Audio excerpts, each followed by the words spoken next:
আমার যে একটা মা মনসার পাশে যে পেতলের একটা মূর্তি রাখি, ওটা ন্যাতমা বানিয়ে পুজো করি, আপনারা জানেন। তো সে নতুন যখন পুজো এসে গেছে তখন আমি এটাকে অঙ্গরা করব। অঙ্গরা করব, এই যে পিতাম্বরী পাউডারটা নিয়ে নিয়েছি। এই পিতাম্বরী পাউডারটা দিয়ে কিছুক্ষণ আমি মাখিয়ে রাখবো, মাখিয়ে রেখেছি। আর একটুখানি মাখিয়ে রাখলে না একটু চকচকে হয়ে যায়।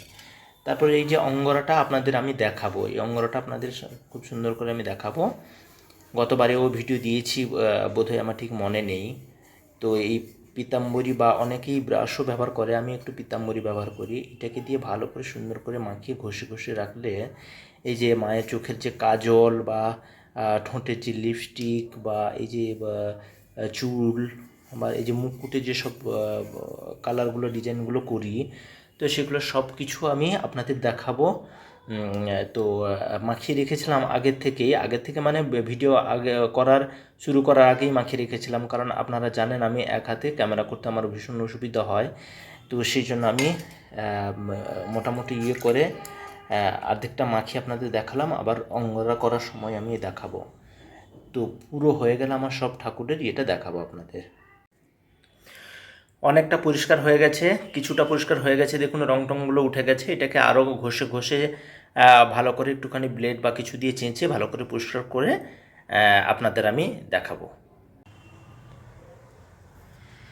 এবার দেখুন আমি একদম পুরো পরিষ্কার সুন্দর চকচক হয়ে গেছে। এবার মাকে আমি অঙ্গরা করব, অঙ্গরা করব। আর অঙ্গরা কমপ্লিট হলে আপনাদের সাথে আমি শেয়ার করব। ততক্ষণ আপনারা দেখতে থাকুন। আসছি পরের নেক্সট ভিডিওতে। এই যে মার যেখানে যেখানে ডিজাইন করব সেখানে সাদা ফেব্রিক দিয়ে রেখে দিলাম। এবার ফেব্রিকটা পেতলের উপর কাজ করতে হলে একটু না টাইম লাগে, অনেক শুকায়। পাখা চালিয়ে রেখে দিয়েছি যদিও, কিন্তু শোকাক, এটা কমপ্লিট হলে আবার আপনাদের সাথে ভিডিও নিয়ে আসছি। এটা শুকাতে একটু টাইম লাগবে। দেখা হচ্ছে নেক্সট টাইম। এই যে সাদা রং শুকিয়ে গেছে পুরো, তখন তো ভেজা ছিল, শুকায়নি বলে আমি কিছু করতে পারিনি, এখন শুকিয়ে গেছে। এবার এখন করব এই যে গ্রিন একটা, লাল আর কালো, এই তিনটে দিয়ে আমি মায়ের রূপ অঙ্গরা করব। আর সেই অঙ্গরাটা আপনাদের ভিডিওর মাধ্যমে দেখতে হবে, কারণ আমি এক হাতে আমার সুবিধা হয় না। দেখতে থাকুন। এই যে এবার লাল রঙটা করে ফেলেছি। লাল রঙের পর এবার ধরবো আমি কালো।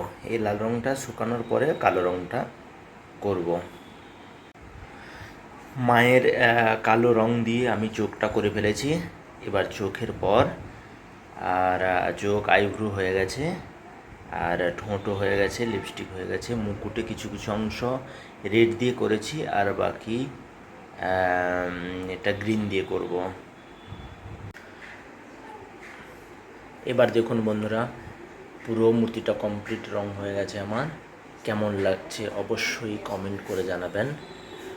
আর ভালো লাগলে তো অবশ্যই কমেন্ট করবেন, লাইক কমেন্ট শেয়ার করুন। জয় মা মনসা, ভালো থাকবেন, সুস্থ থাকবেন। দেখা হবে নেক্সট ভিডিওতে। এটা একটু বেশি ওই সবুজের ওপর কাজটা করেছি, মা মনসার সাথে একটুখানি মিল রাখার চেষ্টা করেছি। তো কেমন লাগলো অবশ্যই জানাবেন, আর বেশি বেশি করে শেয়ার করবেন। Thank you so much.